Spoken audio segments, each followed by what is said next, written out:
షాద్ నగర్ వైపు ఉన్న మన స్వర్గసీమ వెంచర్ లో ప్లాట్లు కొన్న వాళ్ళంతా సంతోషంగా ఉన్నారు. ఒక్కసారి విజిట్ చేయండి. ఒక వర్గానికి ఇన్స్పిరేషన్ అనే సినిమాలో డైలాగ్ ఉంటది కదా, అలా అనేయచ్చు మిమ్మల్ని. ఫస్ట్ ఏం చెప్తాం, కొంచెం స్టేజ్ ఫీర్ అన్నీ ఉన్నాయి. స్టేజ్ ఫియర్ ఉన్నాయా? స్టేజ్ ఎక్కడ ఉంది? స్టేజ్ ఫియర్ అన్నారు కదా, యూట్యూబ్ లో వీడియోస్ కి వాయిస్ ఓవర్ ఎలా ఇస్తారు? నైట్ 10-10:30 అక్కడ రోడ్ ఉంటది, ఓకే, అక్కడ నుంచి కొంచెం పక్కకి వెళ్ళి ఎడిట్ చేస్తాను. సడన్ గా వచ్చి కొంచెం నన్ను చూసి భయపడతారు.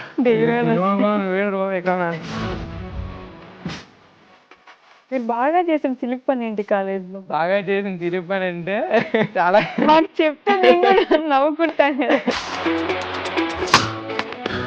కారేమో స్టైల్ గా ఇంత కర్రట్టుకొని వచ్చారు. ఎందుకు వచ్చారు అర్థం లేదు. వచ్చి పాట్ ఆ తర్వాత వెంటనే నాకు ఆపి పక్కన మా ఫ్రెండ్ కూడా పాట చూడదు. అమ్మాయిలు నేర్పిస్తారా కాలేజ్ లో? ఫ్రెషర్స్ ఏదో అవుతుంది, ఎవరో అమ్మాయిలు గుంపుంటే మేము నడుచుకుని వెళ్తాం. మామూలు చూసాం, ఇంకేం ఎత్తుకెళ్ళిపోరా అన్నది. ఒక మనిషి ఒక రోజులో ఇన్ని పనులు ఎలా చేస్తారు అనే క్వశ్చన్ మార్క్ ఖచ్చితంగా వస్తుంది మిమ్మల్ని చూస్తే. మనకి ఏది కావాలన్నా సరే అంత ఈజీగా దొరకవు. పేరెంట్స్ని త్వరగా రిటైర్ చేయాలన్నా ఏదైనా సరే. ఐఫోన్ 15 కొన్నట్టున్నారు. ఇంత మనీ నీడ్ ఉన్న నాకు ఐఫోన్ కొనాల్సిన అవసరం ఉందని చాలా మందికి ఉంది. అప్పుడు కష్టంగా తీసుకున్నాను, కానీ ఎందుకంటే కష్టంగా తీసుకున్నాను, మా అమ్మ తాడు ఉంటుంది కదా, ఓకే, అది అమ్మేసి నాకు ఇచ్చింది. నిజంగా గ్రేట్ కదా, మీ ఫోన్ కొనుక్కుంటానంటే తన మెడలో ఉండే దండ తీసి ఇచ్చేయడం అంటే. చాలా సాక్రిఫైస్ చేసింది, ఇంకా చేస్తుంది. అండ్ అంత చేసిన ఆమెకి ఇప్పుడు నేను చేసేది నేను పడేది ఒక కష్టం. అమ్మ నాన్న ఏం చేస్తుంటారు? ఇప్పుడు లారీ లేబర్ తెలుసా, ఇటుకలు దించుతారు, ఆ లేబర్కి వెళ్తారు. అమ్మగారేమో కన్స్ట్రక్షన్ వర్క్లో అవుతాయి, సిమెంట్ పనికి ఆటోల మీద వెళ్తారు. టైంకి తినకుండా కూడా చాలా సార్లు చేసినట్టున్నారు. చాలా సార్లు అండి. అసలు నేను డెలివరీ బాయ్కి చేసిన 2 months ఒక్కరోజు టైం తిన్నాను. మీకు ద మోస్ట్ సాడెస్ట్ మూమెంట్ ఏంటి? మా అమ్మకి కొన్నిసార్లు డిస్రెస్పెక్ట్ కొందరేస్తారు కదా, సాడెస్ట్ మూమెంట్లో తీసుకున్నాను. నాకు చాలా యాక్చువల్ ఆ విషయాల్లో చాలా ఈగో ఫైర్ ఉంటుంది. దాన్ని ఎవరైతే అన్నారో వాళ్ళు ఏమనకుండా జస్ట్ మీ మీద బెటరు అని మా అమ్మని నిరూపించడానికి.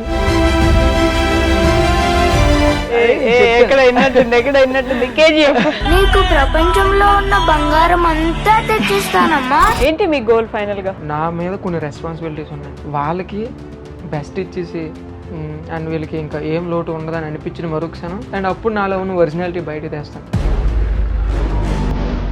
ఏజ్ ఎంత ఉంటుంది? 21 వస్తుంది. మీరు ముందు కూడా చెప్పలేదు నాకు, ఇందానికి మాట్లాడుతున్నారు. సరిగ్గా చెప్పడానికి ఏముంది, నార్మల్గా కదా.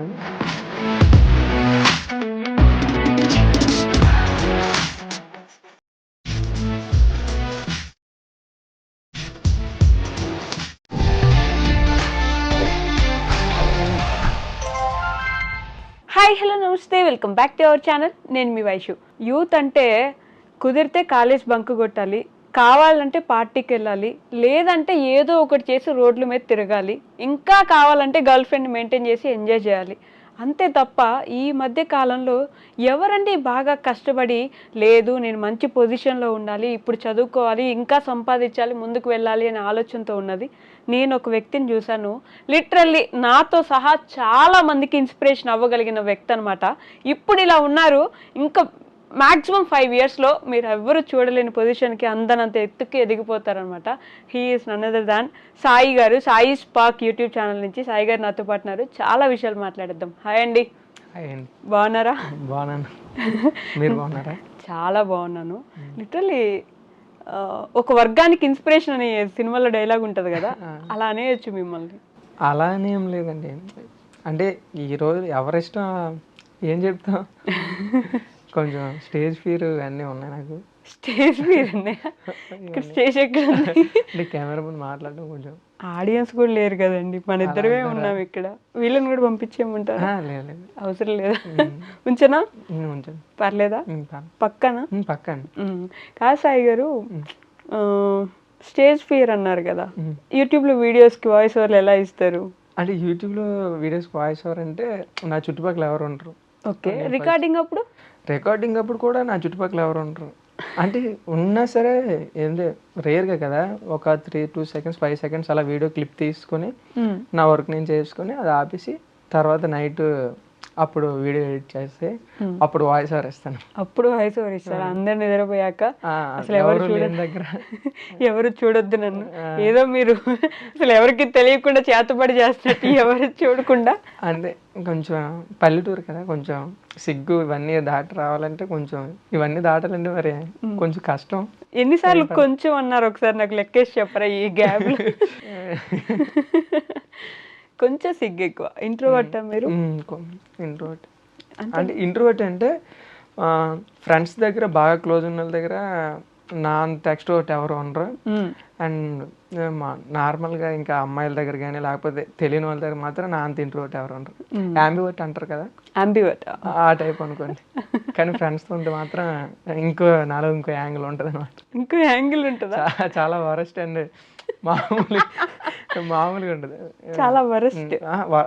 వరస్ట్ అంటే ఫ్రెండ్స్ దగ్గర అలాగే ఉంటాం కదా, నా క్లోజ్ ఫ్రెండ్స్ దగ్గర. ఏదో ఒక వీడియోలో కూడా చెప్పినట్టున్నారుగా మీరు నన్ను మంచోడు అనుకుంటున్నారండి. నేను కాదు, నన్ను అనుకోకండి. అదే అనుకుంటున్నారు అందరూ, నేను నా గురించి కష్టపడుతున్నాను ఓకే, కాకపోతే మరీ మంచోడు అనుకోవడం నాకెక్కడో అంటే నేను కూడా మరి చాలా మంది పీక్ పాజిటివిటీతో వచ్చి ఒకేసారి నెగిటివిటీలోకి వెళ్ళిపోయారు కదా, అండ్ నేను అలా అవుతానేమో అని అదొక భయంతో నేను ముందుగానే హింట్లు ఇచ్చుకుంటూ వస్తున్నాను. నేను గర్ల్స్ కలిసి వస్తాను, మా ఫ్రెండ్స్తో ఇలా మాట్లాడదాను, అది అంతే. ఒకవేళ అది కూడా ఎక్కువగా తీసుకున్నా సరే మళ్ళీ నేను దానికి ఏం చేయలేను. ఏదో నేను అందరిలాగా నార్మల్, ఇంకా స్పెషల్ ఏం లేదు. అందరిలాగా నార్మలే. మంచోడిని అయితే కాదు, మీరు మంచోడిలాగా చూడండి. మరీ మంచోడిని కాదు, మంచోడినే కాకపోతే మీరు అనుకున్నాను మంచోడిని కాదు. మంచి చెడు అంటే ఏం చెప్తామండి, ఇప్పుడు నేను నా గురించి కష్టపడుతున్నాను, నా ఫ్యామిలీ గురించి కష్టపడుతున్నాను, నాకు కావాల్సిన దానికోసం నేను పాత్ సెట్ చేసుకుంటాను. సో ఈ ప్రాసెస్ నాకంటూ కొంత సపోర్ట్ కావడం కోసం నన్ను నేను ఇంట్రడ్యూస్ చేసుకుంటాను జనాలకి. ఆ ప్రాసెస్లో కొందరు మరీ మంచోడు అంటున్నారు, ఓకే ఒక మాదిరి, కానీ మరీ అంత ఏం కాదే. అండ్ నాలాగా కష్టపడే వాళ్ళు బయట చాలామంది ఉన్నారు, లక్షల్లో ఉన్నారు. చాలామంది ఫ్యామిలీ రెస్పాన్సిబిలిటీస్ కోసం చాలా కష్టపడే వాళ్ళు ఉన్నారు. కాకపోతే వాళ్ళు ఎవరు బయటకు తెలియదు, నేను తెలుస్తాను అంతే. నేనైతే అదే అనుకుంటాను. ఇప్పుడు నేను చెప్తున్నాను, వాళ్ళు చెప్పరు కదా. ఏమో నాకన్నా నా ఫ్రెండ్ సర్కిల్లో ఉన్నారు, చెల్లి పెళ్లి కోసం కష్టపడి లోన్లు తీసుకొని తనకంటూ రూపాయి ఖర్చు పెట్టుకోకుండా ఫెయిల్ చేసే వాళ్ళు చాలామంది ఉన్నారు. కానీ నేను కనిపించడం వల్ల నన్ను ఏదో అనుకుంటారు. అందుకే నాకు ఎప్పుడు అనిపిస్తుంది, నాకన్నా నిజంగా కష్టపడే చాలామంది ఉన్నారు. కాకపోతే వాళ్ళు అదే అందరూ చెప్పరు కదా ఇలాగా. అంతేలేండి. నాకు మనం ఇంట్రడ్యూస్ చేసుకుని అంటే జనాలకు తెలియాలి ఫస్ట్ నేను ఉంటాయి కదా. సో దానివల్ల నేను ఎలా ఉన్నాను, అది నేను మంచోని కాదు అనడానికి రీజన్ అంతే తప్ప మంచి అలా ఏం లేదు. మంచోళ్ళని ఎందుకు చెప్పుకుంటారండి? అందరూ రేలంగి మావయ్యలే ఉంటారు కానీ రేలంగి మావయ్య నేను అని చెప్పుకోలేరు కదా. సర్లేండి, ఏ ఊరు మీది సాయి గారు?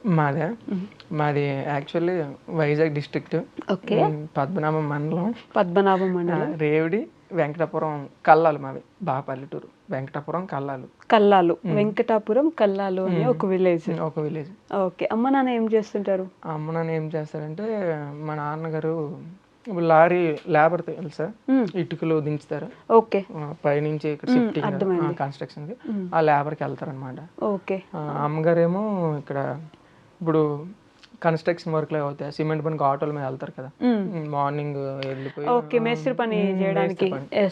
మేస్త్రి వాళ్ళందరికీ ఆ మేస్త్రి పనికి మా ఊరు నుంచి అదే ఆ వెంకటాపురం నుంచి ఇక్కడికి డైలీ వెళ్తారు. ఆటో ఉంటుంది, ఆ ఆటోలోనే ఒక 22 8 దగ్గర ఒక 16 మంది. ఆటో అంటే 16 కదా పడతారు. అంటే లేబర్ ఆటోలు అలానే ఉంటాయి. ఆ 16 మంది లేబర్లో రోజు ఒక 30K, ఇటు నుంచి ఒక 30K, అటు నుంచి ఒక 30K. మార్నింగ్ 7కి వచ్చి ఇంటి దగ్గర 7కి బయలుదేరాలంటే మాకు వంటలు ప్రిపేర్ చేసి ఇవన్నీ చేసుకుంటారు. ఆవిడ ఇంకా మా అమ్మగారు మామూలు కదా, నన్ను ఏదో అనుకుంటారు కానీ మీ అమ్మ ఇంకా ఎక్కువ కష్టపడతారు చాలా. ఓకే. బాబాయ్ అక్కడి నుంచి వచ్చి ఇక్కడ వర్క్ చేసుకుని మళ్ళీ వెళ్తారు. నైట్ 7కి వెళ్తారా? నైట్ 8 అయిపోద్ది యావరేజ్గా, 7 to 8. ఇంటికి వెళ్ళడానికి 8 అయిపోద్ది. ఇంటి దగ్గరకు వచ్చేటప్పటికి. అండ్ అప్పుడు వచ్చి వీలైతే కర్రీ వండడం, అన్నం అది మేము వండదు, మా తమ్ముడు మా నాన్న వండుతారు. నేనే చాలా బయట కనిపిస్తాను, ఇంటి దగ్గర పెద్దగా పని నేను ఎక్కువ చేయను, మా నాన్న మా తమ్ముడు చేస్తారు. అబ్బా, ఇంటికి వెళ్ళినా కూడా ఏదో ఒక పని చేస్తూనే ఉంటారు, బట్టలు పిండినవన్నీ తీసుకెళ్ళి ఆరేయడము. అవి అప్పుడప్పుడు చేస్తాను, కానీ మా నాన్న మా తమ్ముడు నాకన్నా ఎక్కువగా బాగా పని చేస్తారు. మీకు ఒక తమ్ముడు ఉన్నాడు? తమ్ముడు ఏం చదువుకుంటున్నాడు? 9th క్లాస్ చదువుతున్నాడు. ఓ, చాలా చిన్న మీకంటే.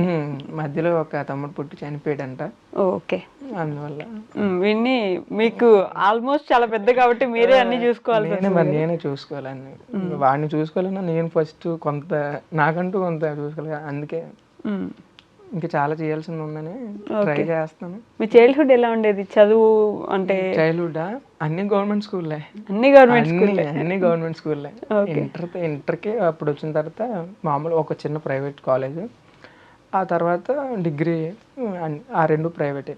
Inter degree private, inter degree first to 10th government school. దుంపలు బడి అంటారు కదా, దుంపలు బడా అంటే మా లాంగ్వేజ్ లో, అంటే పల్లెటూరు స్లాగ్ లో. నేను గవర్నమెంట్ స్కూల్లోనే చదువుకున్నాను కానీ దుంపలు బడా ఎక్కడ? అంటే ఫస్ట్ టు 5th క్లాస్ వరకు గవర్నమెంట్ స్కూల్ అలా. నేను first to 5th government, 5th to 10th government, 10th to inter కూడా గవర్నమెంట్. అయితే అంటే పల్లెటూరులో, మీరు పల్లెటూరులో చదివారా? నేను కూడా పల్లెటూరులోనే చదివాను. తెలియలే, దుంపలు బడా అని తెలియదు నాకు. అంటే అదొక సరదా అనమాట మామూలు. అది ఆ తర్వాత 5th క్లాస్. బాగుండేది ఎడ్యుకేషన్ మీకు అప్పుడు? పర్వాలేదు. ఇంటికి వచ్చాక చదివించడానికి మళ్ళీ అమ్మ కూర్చొని చదివించే వాళ్ళ మిమ్మల్ని? అమ్మ అంటే వాళ్ళకి ఎడ్యుకేషన్ లేదు, ఎడ్యుకేషన్ లేదు, మేము చదువుకునే వాళ్ళం, పర్లేదు. స్కూల్ టాపరా లేకపోతే? స్కూల్ వరకు టాపర్, 10thలో 9 points ఎంత వచ్చాయి. అండ్ ఆ తర్వాత ఇంటర్ ఇక్కడికి వచ్చినప్పటి నుంచి ఇంకా నేను ఫోకస్ చేయలేకపోయాను. నాకు అర్థమయ్యేది కాదు ఏది, అంటే లెసన్లని కాదు, నాకు ఏడ్ చేస్తున్నాను అనే విషయం. అంటే పాస్ అయిపోవడం అంటే యావరేజ్ కాదు, తర్వాత నుంచి పాస్ అయిపోయాను. డిగ్రీ కూడా అన్ని ఎట్ ఏ టైంలో అలా పాస్ అయిపోయాను. ఫస్ట్ సెమ్, సెకండ్ సెమ్ అప్పుడు 1-2 బ్యాక్లాగ్లు ఉన్నాయి సార్, లాస్ట్కి వచ్చేది మొత్తం క్లియర్ ఎట్ ఏ టైంలో. ఇంటర్ కూడా అలాగే పాస్ అయిపోయాను. సో 10th వరకు బాగానే చదివాను. ఆ తర్వాత నుంచి నాకు అంతగా ఇంట్రెస్ట్ రాలేదు, అండ్ నేను ఏం చేయాలి అని వాటి మీద ఎక్కువ థాట్స్ ఉండేవి. సో చదివాల్సిన టైంలో చదివేవాళ్ళం, ఎగ్జామ్స్ ముందు అలాగా గ్రాడ్యుయేషన్ వరకే ప్రెజెంట్ అయితే అయ్యింది. అప్పటికప్పుడు చదివేసి అలా అయిపోద్ది. అంతేనా? అలా బాగానే అందరూ అంతేగా, మోస్ట్లీ ఎగ్జామ్ ముందు చదవాలి, రాసేయాలి. కాలేజీలో మిగతా రోజులన్నీ ఎంజాయ్ చేయాలి, ఎగ్జామ్స్ మాకు ఎంజాయ్ అంటే మాకు అంతలా ఏం లేదు. ఎంజాయ్ చేయలేదా కాలేజ్లో? ఎంజాయ్ అంటే కాలేజ్కి వెళ్ళి ఎంజాయ్ చేయడమే. అంటే అదే ఒక స్కూల్ లైఫ్ కానీ కాలేజ్ లైఫ్ కానీ, ఆ లైఫ్ నా లైఫ్ లో ఎంజాయ్ చేస్తా ఉంటాం కదా ఎన్ని ఉన్నా సరే. అంటే బంక్ కొట్టాలి కొన్నిసార్లు. బంక్ మీరు కొట్టపలేదేమో, మధ్యాహ్నం నుంచి ఎట్లాగా వెళ్ళిపోవాలి కదా డ్యూటీ దగ్గరికి. ఒకసారి వెళ్ళాం అంటే కుర్రపల్లి, మా కాలేజ్ ఫ్రెండ్స్ అందరు కలిసి, మా ఊరు పక్కన కుర్రపల్లి. ఓకే. అందుకే మాకు అంతగా, అంటే పక్కనే కదా మాకేమనిపించదు, కానీ మా ఫ్రెండ్స్ అందరూ వచ్చినప్పుడు వాళ్ళతో ఒకసారి వెళ్ళాం బంక్ కొట్టి. అంతే, మేమైతే ఎక్కువగా బంక్స్ కట్టాం. నేను, మా ఫ్రెండ్స్ ఇంకో 2 ఉంటాం, వాళ్ళు నాలాంటి వాళ్ళే. సో బంక్ ఏం కొట్టలేదు, కానీ ఉండిపోవాలంటే ముందు ఫోన్ చేసి నువ్వు రావా, అయితే నేను రాను అండ్ అలాగే అలా అనుకునే వాళ్ళు. మీరు బాగా చేసిన చిలిపి పని ఏంటి కాలేజ్లో? అది మాత్రం అది మీరు ఎలా చెప్పారంటే సెన్సార్ కట్లా చెప్పారండి. అది బాబు, అది బాగా చేసిన చిలిపి అని అంటే చాలా మాకు చెప్తే నేను కూడా నవ్వుకుంటాం కదా. అంటే చిలిపి పని అంటే ఏం చెప్తాం, అది చెప్పాలో లేదు నాకు తెలియట్లేదు. చెప్పండి, బాగాలేకపోతే కట్ చేసుకుందాం మన ఎడిట్లో. అది అంటే ఏం లేదు, కాలేజ్కి ఒకసారి ప్రిన్సిపల్ మామూలుగా ఏదో చెప్పినప్పుడు, క్లాస్లో చెప్తారు కదా, క్లాస్లో చెప్పినప్పుడు నేను మా ఫ్రెండ్ పైడ్రాజ్ అని ఉంటాడు మా ఊరు పక్కనే, యశ్వంత్ రాలేదు ఆ రోజు. ఓకే. అయితే మా ఇద్దరు ఉంటే, మా ఇద్దరికి అంటే తెలుసు కదా వెనకాల చిలిపి లేవు చేద్దామని ఇదేంటి ప్రిన్సిపల్ బొమ్మ వేసాం, నేనే వేసాను. ప్రిన్సిపల్ బొమ్మ వేసి, అది ప్రిన్సిపల్ అంటే ఆ బొమ్మ వేసి అది ఏంటి మళ్ళీ నేనే మామూలుగా వేసి ఆడిని ఇలా డిస్కస్ చేసుకొని ఓకే అంత బాగానే ఉందని అంతా ఇలా పట్టుకుని, ఆ తర్వాత అది ఎక్కడ పడేసాను నాకు గుర్తులేదు. సరేలే అనేది ఎక్కడ పడేసాం, మా ఇద్దరం ఇలాగ సైలెంట్గా ఉన్నాం. సైలెంట్గా ఉంటే అయిపోయింది, ఫస్ట్ డే అదే మార్నింగ్ అయిపోయింది, ఆఫ్టర్నూన్ ఏమో సార్ ఏమో స్టైల్గా ఇంత కర్ర పట్టుకొని వచ్చారు. ఎందుకు వచ్చారు అర్థం లేదు. వచ్చి పాట్ చెదగొడిసారు నన్ను. మిమ్మల్నే కొట్టారా? డిగ్రీలో నన్నే కొట్టారు. ఎలా తెలుసు ఆయనకి మీరే గీసారని? అది మాకు అర్థం కాదు. అసలు ఏదో అర్థమైతే అప్పుడు రేట్ చేసేవారని అడిగారు. ఏడ్ చేయాలంటే సార్ ఏడ్ చేసింది సార్ అన్నాడు. నాకు అర్థమైపోయింది సీన్. నేను కాదు సార్ అన్నాను. చూపించాలా అన్నాడు. ఇంకెలా సరే సరే అంటే చూపించాడు. అప్పుడు సార్ అక్కడ బొమ్మ ఉందా అక్కడ కొంచెం వరస్ట్ చేశాను. పాటపడం బాగా నన్ను కొట్టేసిన వెంటనే చాలా బాధ అనిపించింది. ఎందుకు అసలు అనవసరంగా ఇలా చేశాను అనిపించింది. ఆ తర్వాత వెంటనే నాకు ఆపి పక్కన మా ఫ్రెండ్ కూడా పాట కొట్టేసి అప్పుడు సాయిరావు అనిపించి అప్పుడు రేపటి నుంచి కాలేజ్కి వచ్చి ఎలా మొగ్గుని చూపించాలి వేరే అనిపించింది. నీ కొట్టగానే ఎక్కర్లేని ఆనందం. లిటరల్లీ మమ్మల్ని కొట్టిన దెబ్బలకి కర్ర ఇరిగిపోయింది. ఇరిగిపోయి అక్కడి వరకు నాకు బాధ అనిపించలేదు. అమ్మ ఇలా తెలిసిపోయింది ఏంటి రేపటి నుంచి ఎలా వస్తాయని ఆయన కొట్టిన నుంచి చాలు ఈ జీవితం నేను ఇంకా హ్యాపీ అనిపించి అదే పోసాని కృష్ణమురళి గారి డైలాగ్ ఉంటది, మనం బాగుపడినా పర్లేదు నేను హ్యాపీ. అలాగే అక్కడతో ఇదిగోండి అంత మంచోడు కాదండి, మీరు అనుకున్నంత మంచోడు కాదు. అదే మంచిగా పాపం అండి, ఆయన బొమ్మ ఎందుకు గీయాలి అసలు మీరు? రేట్ ఏదో ఆ ఫ్లోలో అలా జరిగిపోయింది. అలా జరిగిపోయింది. బాగానే చేశారు చిలిపి పనులు కాలేజీల్లో. అంతే అదే అదొకటి బాగా చెప్పుకోవడానికి. అండ్ అప్పుడు కొంచెం ఏమనిపించింది సరే తర్వాత నుంచి నాకు అది ఒక బెస్ట్ మెమరీలో అనిపిస్తుంది. గుర్తొచ్చింది చెప్పుకోవడానికి బాగుంటుంది. చాలా బాగుంది. అమ్మాయిలు నేర్పిస్తారా కాలేజీలో? ఇక్కడ అంత సీన్ లేదు. వెళ్తాం నా పక్కన ఒకళ్ళు ఉంటారు, నేనే వేస్ట్ వరస్ట్ అంటే నాకన్నా వరస్ట్ అంటాడు. ఎవరికి సేమ్ చూడరా అంటే ఆడ అంటాడు నా ముఖానికి అంత సెట్ అంటాడు. మనం అడిగినా మనకి చూడకూడదా అంటాడు. మా గురించి మాకు తెలిసిందే కదా. మా బాగా పీక్ కాన్ఫిడెన్స్ ఏంటంటే మేము చూసినా సరే మా ముఖం ఎవరు చూడటం నాకు తెలుసు. ఇంకెవరు వాళ్ళు అటు పొరపాటుని చూసాం అనుకో. ఒకరోజు అదే మేము ఒకవేళ చూసిన ఏంటంటే ఒకవేళ బాగా అందమైన అమ్మాయిని చూసాం అనుకో, చూస్తే మా కాన్ఫిడెన్స్ అదే ఎలాగో మనం చూడదు ఇంకింది కాబట్టి మనకు అంత సీన్ లేదు చూడొద్దని. కాకపోతే ఒకరోజు ఏంటైందంటే మాది ఫ్రెషర్స్ ఏదో అవుతుంటే ఏదో అందరు చూతరకే అక్కడ ఎవరో అమ్మాయిలు గుంపు ఉంటే మేము నడుచుకుని వెళ్తాం. మామూలు చూస్తే అమ్మాయి అంటుంది ఏరా ఇంకెందుకు ఎత్తుకెళ్ళిపోరా అన్నది. అది కొంచెం దూరం వినిపించగా ఫ్లోలో చెప్పింది వాళ్ళ ఫ్రెండ్ ఫ్లోలోనే. ఎవరైనా అబ్బాయిలు అంటే కొంచెం రూడ్గా బిహేవ్ చేస్తారా, మాకు భయం వేస్తుంది. నేను ఆ ఫ్రెండ్ సైలెంట్గా వస్తే మరి అక్కడికి వెళ్ళలేదు బాబు ఎలాగనేసి మాకు చాలా భయం అమ్మాయి. ఇంకెందుకు ఎత్తుకో బాబు భయం వేసింది అంటే అంత భయం మాకు. అంత భయం అంట. ఎవరంటే అమ్మాయిలు అంటేనా? లెక్చరర్స్ అంటే భయం లేదు, ప్రిన్సిపల్ అంటే భయం లేదు. లెక్చరర్స్తో నేను చాలా సింపుల్గా ఉంటాను. లెక్చరర్స్తో సార్లతో నేను చాలా క్లోజ్గా ఉంటాను. ఇక అమ్మాయిలు అంటే ఇంక అమ్మాయిలతో పెద్ద నేనే కదా మా బ్యాచ్ ఎవరు కూడా మాట్లాడరు. ఒకళ్ళిద్దరు ఉంటారు పులిహార రాజాలు, వాళ్ళు మాట్లాడతారు కానీ మాకు అంత సీన్ లేదు. సో కాలేజ్ అయిపోయింది, మరి నెక్స్ట్ ఏం చేద్దాం అనుకుంటున్నారు? నెక్స్ట్ చూడాలి పీజీ అని ఎక్కడైనా. కొంచెం బెటర్ ప్లాన్లు ఉన్నాయి, అవి ఎంత ఫాస్ట్గా వర్క్ అవ్వంటే దేనికైనా మనకి కొంత సపోర్ట్ ఉండాలి కదా. అండ్ నేను ప్రతిదీ బిల్ చేసుకుంటాను, నేను మా ఫ్రెండ్ బిల్ చేసుకుంటున్నాను. దానికి కొంత టైం పడద్ది. సో అప్పటిలోపు ఇంకా ఓ పక్క పీజీ కూడా జాయిన్ అయితే బెటర్ ఏమో అని ఆలోచిస్తున్నాను. అది కూడా వైజాగ్లోనేనా? వైజాగ్లో అంటే ఇక్కడ ప్రజెంట్ అయితే భోగపురం దగ్గర ఉంటున్నాను. ఓకే, అక్కడ కానీ లేకపోతే వైజాగ్లో కానీ చూడాలి ఎక్కడొక్కడ ఏదో. అంతేనా? మన బడ్జెట్కి తగ్గట్టు కాలేజ్ చూసుకొని.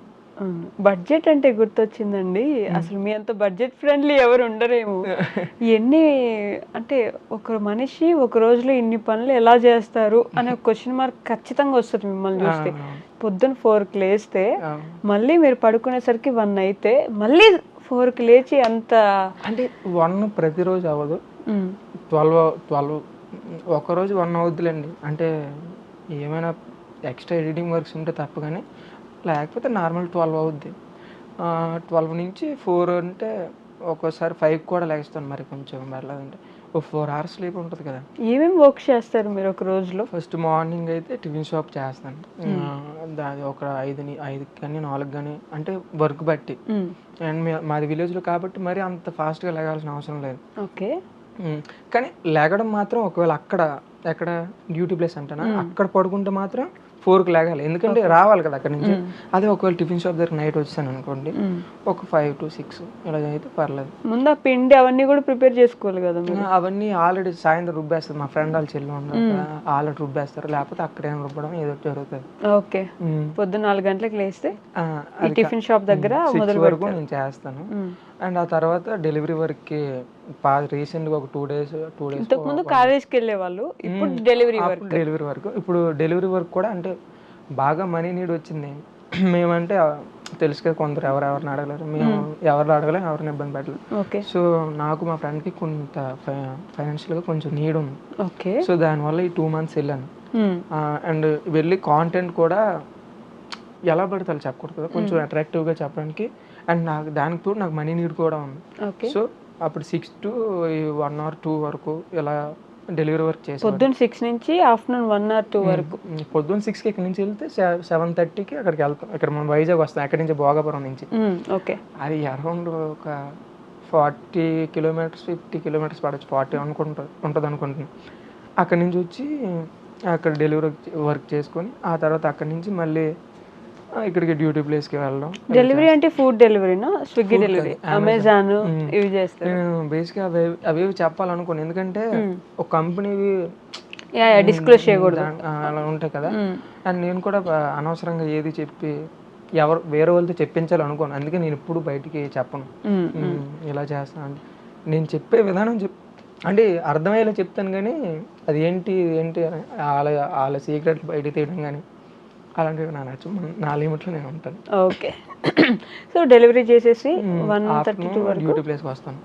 అండ్ ఇంకోటి ఏంటంటే నేను అందరికీ ఆన్ స్క్రీన్ నేను కనిపిస్తాను కదా, ఆఫ్ స్క్రీన్ మా ఫ్రెండ్ ఇంకా వర్క్ చేస్తాడు. ఓకే, నేను ఒకవేళ అంటే వీకెండ్స్ మ్యాక్స్ ఖాళీ ఉంటాం, నేను ఖాళీ ఉంటాను, కానీ మా ఫ్రెండ్ అలా కాదు. నైట్ ఇప్పుడు 4కి 3కి వెళ్ళిపోతాడు ఇక్కడ నుంచి, ఆ డ్యూటీ ప్లేస్కి ఇక్కడికి వెళ్ళిపోయి నైట్ అంతా చేస్తాడు. మాస్టర్ అవర్ లేకపోతే నైట్ అంతా చేసి 4 వరకు చేసి, అండ్ ఆ తర్వాత మళ్ళీ ఇక్కడికి వచ్చేస్తారు. అప్పుడు అక్కడి నుంచి టిఫిన్ షాప్ చూసుకుంటాను నేను లేకపోతే. ఈ మధ్యన నాకు కొంచెం బిజీ స్కెడ్యూల్స్ వల్ల నాకు అవ్వకపోయినా మా ఫ్రెండే చేసుకుంటున్నాడు. అండ్ అదే నేను ఆన్ స్క్రీన్ నేను కనిపిస్తే ఆఫ్ స్క్రీన్ అతను చేస్తాడు. అంతా మా ఫ్రెండ్ నేనే చేస్తాను. అవును, ఎందుకు అంత మనీ నీడ్ అంటే అందరికీ మనీ అవసరమే, బట్ మీరు మరీ చెప్తూనే ఉన్నారు కదా ఈ మధ్య అది పనిగా మనీ నీడ్ ఉంది, అవసరం ఉంది అని. ఎందుకంటే ఏముంది, ఇప్పుడు మామూలుగా ఒక మిడిల్ క్లాస్ అబ్బాయికి మనకు కావాలంటే మనకి ఏది కావాలన్నా సరే అంత ఈజీగా దొరకవు. అండ్ పేరెంట్స్ని త్వరగా రిటైర్ చేయాలన్నా ఏదైనా సరే మనం ఒక స్టార్టప్తో కానీ ఒక మంచి ఐడియాతో రావాలి. ఇప్పుడు ఇలా కష్టపడితే వస్తామంటే అది డెఫినెట్లీ అవ్వదు. ఇలా చేస్తే హెల్త్ డిస్టర్బ్ అవుద్దని నాకు తెలుసు, అండ్ ఎక్కువ కాలం చేయనని నాకు కూడా తెలుసు. సో అదే ఇలా మనీ నీడ్ అంటే ఎవరికైనా సరే డబ్బులతో అవసరం ఉంటుంది. అండ్ మాకు కొంత కావాలి, మేము ఎవరిని అడగం కూడా. అండ్ మనం కష్టపడి పెట్టిందే దానికి ఒక వాల్యూ ఉంటుంది కదా, జాగ్రత్తగా చేయడం. సో అంటే మా ఫ్రెండ్కి కొన్ని అప్పులు ఉన్నాయి అండ్ మాకు కొంచెం అవసరాలు ఉన్నాయి, సో దానివల్ల చేస్తాం అన్నమాట. ఓకే, ఇప్పుడు అదేంటి డెలివరీస్ అయిపోయిన తర్వాత అక్కడి నుంచి మళ్ళీ డ్యూటీ ప్లేస్కి వెళ్ళాలి. అక్కడ 4 to 4కి వెళ్ళాలి. నాకు ఒక్కోసారి లేట్ అవుతుంది, 5 to 6కి అలాగ వెళ్ళి నైట్ 10-10:30 వరకు చేయాలి అక్కడ. అండ్ చేసి అప్పుడు నేను ఇంకెవరు లేని చోటుకి వెళ్ళి అక్కడ వీడియో ఎడిటింగ్ స్టార్ట్ చేస్తాను. ఈ క్లిప్స్ అన్నీ యాడ్ చేసి టోటల్గా ఏం మాట్లాడాలి ఏం మాట్లాడకూడదని ప్రాపర్గా అక్కడ రోడ్డు ఉంటుంది, ఓకే, అక్కడ నుంచి కొంచెం పక్కకి వెళ్ళి ఆ రోడ్డు మీద కూర్చొని ఎడిట్ చేస్తాను. ఎడిట్ చేస్తూ అక్కడ ఉంటాను. సడన్గా వచ్చి కొంచెం నన్ను చూసి భయపడతారు, ఎక్కడ నేనేం చెప్పను, మామూలుగా కూర్చున్నా అని చెప్తాను. ఇటుపక్క తొప్పలాగా ఉంటాయి, అది తర్వాత మ్యాటర్. మామూలుగా నేను అవేవి ఆలోచించాను, నేను వీడియో పోస్ట్ చేయాలి, నా target daily post, better content ఇవ్వాలి. సో ఎలా అయినా సరే ఆ రోజు చేసాలని 11కి అక్కడ వీడియో ఎడిటింగ్ కంప్లీట్ చేసి అప్పుడు పోస్ట్ చేసి వస్తాను. ఎడిటింగ్ ఎక్కడ నేర్చుకున్నారు? ఎడిటింగ్ నేను ఎవరి దగ్గర నేర్చుకోలేదు. నేను ఫస్ట్ ఈ యూట్యూబ్ ఛానల్ ఇవన్నీ నేను స్టార్ట్ చేద్దాం అనుకునేటప్పుడు ఏంటంటే పైడీ బాయ్ అని ఇన్స్టాగ్రామ్ ఇన్ఫ్లుయెన్సర్ ఇంకా అన్నీ ఉంటాడు. ఓకే. అండ్ నాకు ఫస్ట్ నుంచి ఉంది, కాకపోతే తెలిసిన వాళ్ళు యాక్చువల్లీ నేను ప్రమోట్ చేద్దాం అనుకున్నాను మా టిఫిన్ షాప్ని. ఓకే. టిఫిన్ షాప్ ప్రమోట్ చేద్దాం అనుకున్నాం, వేరే సెంటర్లో అనుకున్నాము, అన్నీ అవ్వలేదు. ప్రమోట్ చేద్దాం అనుకుని నేను కాంటాక్ట్ అయ్యాను. ఆ తర్వాత కాంటాక్ట్ అయ్యి ఇలా మాట్లాడితే చేయాలనిపిస్తే చేయతమ్ముడు ఇలా చెప్పాడు అన్న. అడిగిన క్వశ్చన్కి సమాధానం చెప్పాడు. సో ఏ యాప్ అని అడిగాడు, క్యాప్ కట్ అని చెప్పాడు. సో క్యాప్ కట్టు, ఫోన్ ఉండాలి, ఆ ఫోన్ అండ్ అది తీసుకొని iPhone 15 కొన్నట్టున్నారు. iPhone 15 కొన్నాను. దానికి ఒక స్టోరీ ఉంది. అవునా? అండ్ అలా ఆ ఫోన్ కొనేసి అదే అప్పటి నుంచి వీడియో ఎడిటింగ్ ఏం లేదు, అందులో ఇంపోర్ట్ చేసేసి క్లిప్స్. అంటే మోరల్ ఏంటంటే చెయ్యాలి అనుకుంటే ఎలాగోలా చేసేస్తాం, ఇంకా నేర్చుకోవాలి ఇవన్నీ ఏముంది. మీకు వీడియో తీయడానికి ఎవరు ఉండరు కూడా, మీకు మీరే తీసుకోవాలి. అండ్ నాకు ఎవరిని అడగాలంటూ కూడా సిగ్గు. నేను ఇప్పుడు వచ్చి ఎవరిని అడగలేను, ఎవరితో మాట్లాడలేను, సైలెంట్గా సెల్ఫీ తీసుకుని ఎవరైనా ఒకవేళ చూసారు ఇంకా సెల్ఫీ పెట్టి తీసుకున్నప్పుడు నా వల్ల సిగ్గు వచ్చేస్తుంది. అలా. అండ్ ఐఫోన్ ఎంత మనీ నీడు ఉన్న నాకు ఐఫోన్ కొనాల్సిన అవసరం ఉందని చాలామందికి ఉంది. అండ్ నేను కూడా ఎప్పుడు నేను ఆల్రెడీ వీడియోలో చెప్పాను, కాకపోతే అంతమందికి రీచ్ అవ్వలేదు. అది యాక్చువల్ ఐఫోన్ కొనడానికి రీజన్ ఏంటంటే ఫస్ట్ డిగ్రీ ఇంకో 6 monthsలో కంప్లీట్ అయిపోతుంది. ఇంకా అందరూ చేసే కామన్ థింగ్ అంటే జాబ్ అవి ఇవన్నీ చేస్తారు. నా ఐడియాస్ చాలా యూనిక్గా ఉంటాయి. అండ్ మా ఫ్రెండ్ ఇంటర్ ఫ్రెండ్ నాకు ఇప్పుడు మా ఇద్దరు మాట్లాడుకునేటప్పుడు ఉంటాయి కదా ఇలాగ లైఫ్ గురించి ఇలా మాట్లాడుకున్నప్పుడు, సరే ఓకే మనం కొంచెం బెటర్ ప్లాన్తో వద్దాం, ఇలా చేద్దాం, ఏం చేద్దాం అంటే మా ఫ్రెండ్కి వర్క్ అంతా వచ్చు. అండ్ నాకు వర్క్ రాదు కానీ మనం మార్కెటింగ్ చేసుకోవాలి, అలా చేసుకోవాలి అని నా థాట్స్ అన్నీ ఇలా ఉంటాయి అన్నమాట. ఒక బ్రాండ్ ఇంట్రడ్యూసింగ్గా లేకపోతే ఇలాంటివన్నీ నా ఉంటాయి.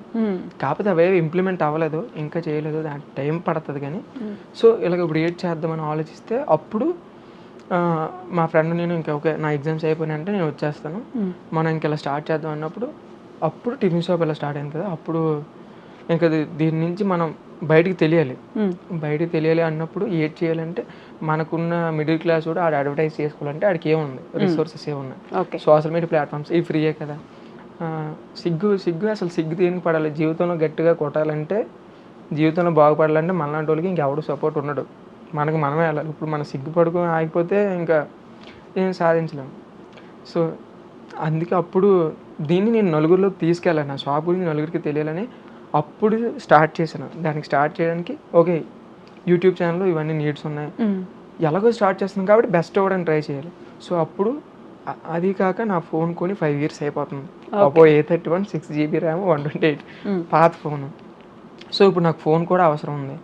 అండ్ కెమెరా క్వాలిటీ ఇవన్నీ అన్నీ కావాలంటే ఇప్పుడు కెమెరా కొన్నా సరే దానికి 80,000 అంత ఉండాలి, మనకు షూట్ చేయడానికి ఒకరు ఉండాలి. ఇవన్నీ కాదు, ఫైనల్గా మనకు ఒక ఫోన్ కావాలి, ఈ కెమెరాకి అన్నిటికి ఐడియా అంతా నాదే. సో అప్పుడు ఐఫోన్ కొందామని ఫిక్స్ అయ్యాను, మా ఫ్రెండ్ నేను ఫిక్స్ అయ్యాను. ఓకే ఫిక్స్ అయిన తర్వాత ఈఎంఐ మీద తీసుకుందాం వెళ్ళాను ఫస్ట్ టైం. మా ఫ్రెండ్ తీసుకొని ఆయన క్రెడిట్ కార్డు ఉంటుంది కదా, సిబిల్ స్కోర్ మైనస్ ఉండడం వల్ల అవ్వలేదు. అండ్ రెండోసారి వెళ్ళాను, రెండోసారి కూడా అవ్వలేదు. మా మమ్మీకి ఇవన్నీ తెలుస్తున్నాయి, ఎందుకమ్మా నేను క్యాష్ ఇస్తాను తీసుకుంటే, వద్దులే అమ్మ మిమ్మల్ని ఇబ్బంది పడడం నాకు ఇష్టం లేదు, నిన్ను ఇబ్బంది పడడం అని చెప్తే, ఎందుకమ్మా పర్లేదు తీసుకొని చెప్పింది మా అమ్మ. నేను తీసుకోలేదు. అండ్ ఫైనల్గా రెండోసారి కూడా వెళ్ళి ఇంకా మూడోసారి వెళ్ళినప్పుడు ఏంటంటే ఫోను 60,000 ఎక్స్ట్రా 70,000 ఎంత అయితే 1 lakh వరకు అయిపోతుంది ఈఎంఐ. అరే బాబు 1 lakh అయిపోవడం అంటే మా అమ్మకే స్టోరీ అని తెలిసింది. ఇంకేం వద్దులేమ్మా నువ్వు తీసుకెళ్ళని మా అమ్మ అడిగింది. అప్పుడు కష్టంగా తీసుకున్నాను, కానీ ఎందుకంటే కష్టంగా తీసుకున్నాను, మా అమ్మ తాడు ఉంటుంది కదా అది అమ్మేసి నాకు ఇచ్చింది. నేను వద్దని చెప్పాను కానీ తీసుకో అమ్మ అని చెప్పింది. పుస్తకాలు అమ్మేసి మీకు 60,000 ఇచ్చారు. మా అమ్మ అడిగింది కాబట్టి నేను తీసుకొని నేను అప్పుడు ఫిక్స్ అయ్యాను, దీనికి ఎలా అయినా సరే వర్త్ క్రియేట్ చేయాలి. ఇది అమ్మ ఇంత కష్టపడి మనకి ఇచ్చింది కదా, తనకి ఎలాగైనా సరే మనం ఎలాగైనా ఒక 1 yearలో అయినా సరే దీనికి తగ్గ వాల్యూ నేను ప్రొవైడ్ చేయాలనుకున్నాను. అండ్ ఆ ప్రాసెస్లోనే ఉన్నాను. ఏమో చూడాలి ఇంకా. నిజంగా గ్రేట్ కదా, మీ ఫోన్ కొనుక్కుంటానంటే తన మెడలో ఉండే దండ తీసి ఇచ్చేయడం అంటే. నా కోసం ఏమేం చేస్తుంది, నేనే ఇబ్బంది పెట్టాలనుకున్నాను కానీ చాలా సాక్రిఫైస్ చేసింది, ఇంకా చేస్తుంది. అండ్ అంత చేసిన ఆమెకి ఇప్పుడు నేను చేసేది నేను పడేది ఒక కష్టం. అందరూ ఏమనుకుంటారు కానీ నా కష్టం ఏమి కాదు బాబీ, వెళ్ళి గిన్నెలు తోమడం పట్టుకో అన్నీ నేను కల్లారా చూస్తాను. గిన్నెలు తోముతారా పక్కన వాళ్ళ ఇంట్లో? అలాంటివి మా ఇంట్లోనే అయినా సరే చేయొద్దా? అండ్ నేను నాకు ఎంత బాధకం అంటే నేను తిని గిన్నె కూడా కడాను. మా ఇంట్లో ఇలా అంతే, అన్నీ అమ్మాయి చేసుకుంటుంది కదా. సో అది నాకు ఇవన్నీ చూసి ఇంకెలా వెళ్తే బెస్ట్ వే ఏం దొరుకుతుందని అలా గట్టిగా ఆలోచించి అలా చేసింది. ఏం చెప్పగలరు మీ అమ్మ నాన్న గురించి ఒక మాటలో? మా అమ్మ నాన్న గురించి చెప్పాలంటే అమాయకులు. వాళ్ళకి ఏం తెలియదు నా గురించి. ఇప్పుడు నేను బాగుపడతానంటే ఏమైనా చేయమంటే చేసేస్తారు. మా నాన్న ఇంకా అమాయకుడు. మా అమ్మ ఇంటికి పెద్ద అన్నట్లు. సో మా అమ్మ అది చెప్పాలంటే అన్నీ సాక్రిఫైస్ చేశారు. మా అమ్మకి ఒక డ్రీమ్ ఉండిపోయింది, చాలా ఉన్నాయి మా అమ్మకి. తన డ్రీమ్ ఫుల్ఫిల్ చేయాలంటే నేను ఏం చేయాలనేది నెక్స్ట్ ఆలోచించాను. ఏంటో డ్రీమ్ అంటే ఇల్లు. అమ్మకి ఇల్లు అంటే కొన్ని రీజన్స్ వల్ల అప్పుడు స్టార్టింగ్లో ఇల్లు కడదామని ఒక చిన్న పునాదులు వేసారనమాట. ఒక 2 రూమ్లకి ఎంత జరిగింది. నాన్న అమాయకుడు, బాగా అమాయకుడు, కొంచెం డ్రింక్ చేసేస్తాడు. డ్రింక్ చేసిన అమ్మ ఇల్లు వేసింది, అది కడదామని ట్రై చేసింది. ఇల్లు కోసం పునాదులు మాకు స్కీమ్ వచ్చింది, 70,000 90,000 అంత వస్తే పునాదులు అయిపోయింది. ఇల్లు స్కీమ్ వచ్చింది. ఇల్లు కట్టాలంటే ఒక గోడలు లేపాలి, గోడలు లేపితే స్కీమ్ వస్తుందని చెప్పారు. చిన్న ఇల్లుకి గోడలు లేపితే స్కీమ్ వస్తుందని చెప్తే అమ్మ అప్పు నాన్నకి ఎవరెవరో అప్పు అడగడానికి వెళ్తే ఎవరు ఇవ్వలేదంట. అడిగితే మీ నాన్న నీకు ఏ ఆధారం ఉంది, తాగుతాడు కదా, నువ్వు ఎలా తీరుస్తావు సంథింగ్ ఏదని 30,000. ఆ రోజుల్లో అంటే ఒక 10 years 7 years బ్యాక్ కేవలం 30,000 కోసం 30,000 ఇవ్వలేదు. సో దానివల్ల మా ఇల్లు గోడలు లేక మాకు స్కీమ్ రాలేదు, ఇప్పటికీ స్కీమ్ రాలేదు. అండ్ ఇప్పుడు మేము కొత్త ఇల్లు పెట్టుకున్నా సరే ఆ స్కీమే మాకు అవుద్ది. అప్పటి నుంచి ఇప్పుడు కేవలం 30,000 లేకపోవడం వల్ల గోడలు లేపలేదు, దానివల్ల స్కీమ్ రాలేదు. ఇల్లు లేకపోవడం వల్ల మా అమ్మ నేనంటే అర్థం చేసుకోగలను, నేను ఇప్పుడు ఉన్న ఇంట్లో నేను ఉండగలను, నేను ఒక సింగిల్గా ఎక్కడైనా సరే అడ్జస్ట్ అవ్వగలను. కానీ మా అమ్మకి అలా ఉండదు కదా, మనకంటూ కొంచెం రెస్పెక్ట్ ఉండాలి కదమ్మా, ఇల్లు ఉంటే బాగుండని మా అమ్మ చాలాసార్లు ఫీల్ అయింది. ఇప్పుడు కొంచెం అది గుడిసెలానా లేకపోతే దాన్ని ఎలా, దానికి ఏదో పేరు ఉంటది కదా, కమ్మలిల్లు. కానీ మా ఇల్లు బాగుంటది, మన సొంత ఇల్లు ఇంత ఉన్నా సరే బాగుంటది, ఆనందం వేరు. కట్టుకోవాలనుకుంటే పెద్దలకి ప్లేస్ ఉంటది, కాకపోతే ఇల్లు కట్టాలి అంటే కొంచెం మనీ ఉండాలి కదా. మా డాడీ మామూలు కాదే, డైలీ తాగుతారు, ఈ వీడియో చూస్తారు కూడా. లేదు, 0 సోషల్ మీడియా. మా నాన్న మా మమ్మీ డాడీ అసలు సోషల్ మీడియా అంతే ఏంటో తెలియదు. మీరు యూట్యూబ్ చేస్తున్నారని తెలుసా? అది మా నాన్నకి తెలియదు. అయ్యో, అంత అమాయకుడు మా నాన్న. మా అమ్మకైనా ఎలా తెలిసిందంటే, మా అమ్మకి చెప్తున్నారంట మీ అబ్బాయి డబ్బులు ఎలా సంపాదిస్తాడు సంథింగ్ ఇవి చెప్పిన తర్వాత ఏమో వాళ్ళకి వీళ్ళకి హెల్ప్ చేస్తాడు మీ వాడు అయినా అందరూ మా అమ్మని అడగడం వల్ల అవునా అన్నది. కానీ మా అమ్మ కూడా నా వీడియోలు చూడదు, ఎందుకంటే మా దగ్గర ఫోన్ కూడా లేదు. మా అమ్మ దగ్గర ఒక కీప్యాడ్ ఉంటుంది మా అమ్మ దగ్గర, మా నాన్న దగ్గర అది కూడా ఉండదు. మా నాన్న గురించి సింపుల్గా చెప్పాలంటే, నేను ఇప్పుడు ఏం చేస్తున్నానని కూడా తెలియదు. అది తెలియదంటే తెలీదు, యూట్యూబ్ అంటే తెలీదు, ఇన్స్టాగ్రామ్ అంటే తెలీదు, మా వాడు వీడియోలు చేస్తానని కూడా తెలియదు. ఈవెన్ మా ఊర్లో 1-4 తెలిసాను కదా చుట్టుపక్కల, నేను ఇలా తెలిసాను అన్న విషయం కూడా మా నాన్నకి తెలీదు. అండ్ నేను ఇంతవరకు ఇవన్నీ చేస్తానన్న విషయం కూడా మా నాన్నకి తెలియదేమో అనుకుంటాను నేను. ఓకే, మీ మదర్కి తెలుసు? అమ్మకి అన్నీ తెలుసు, అమ్మకి చెప్తానండి. ఫోన్లేండి, ఇంటర్వ్యూకి వస్తున్నారని తెలుసా? చెప్పాను. ఏమన్నారు? జాగ్రత్త అమ్మ, చూసుకో, ట్రైన్లో అన్నీ బాగా చూసుకో అని చెప్పి. అంతేనా? అంతే. మంచి సపోర్టివ్ పేరెంట్స్ అయితే. అమ్మ ఫుల్ సపోర్ట్ చేస్తుంది.